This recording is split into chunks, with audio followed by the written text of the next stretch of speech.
ایک صاحب یہ کہتے ہیں کہ کیا یہ کہنا صحیح ہے کہ بچے دو ہی اچھے؟ یہ کہنا صحیح نہیں ہے کہ بچے دو ہی اچھے، اللہ تعالیٰ جتنے بچے عطا فرمائے، ہاں یہ ضرور ہے کہ ان میں توازن قائم رکھنا، کچھ فاصلہ رکھنا، کیونکہ عورت بھی ایک عورت ہے، وہ کوئی مشین نہیں ہے، بے جان چیز نہیں ہے۔ بچہ 9 مہینے تک پیٹ کے اندر رکھنا،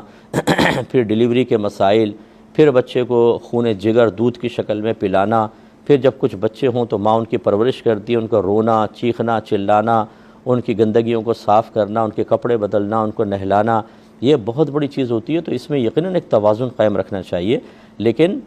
یہ کہنا کہ بچے دو ہی اچھے یہ درست نہیں ہوتا۔ یہ کوئی شرعی مطلب تقاضا نہیں ہے، کوئی شرعی اصول نہیں ہے، بلکہ رحمت کونین صلی اللہ علیہ وسلم تو ارشاد فرماتے ہیں کہ تم زیادہ بچے پیدا کرنے والی عورت سے نکاح کرو، اور ایک روایت میں فرمایا کہ تم کثرت سے بچے پیدا کرو، مفہوم یہ ہے کیونکہ میں بروز قیامت اپنی امت کی کثرت پر فخر کروں گا۔ تو اس لیے بچے تھوڑے سے زیادہ ہونے چاہیے، لیکن بہت ہی زیادہ نہ ہوں، اور عورت کی صحت کا ضرور خیال رکھا جائے۔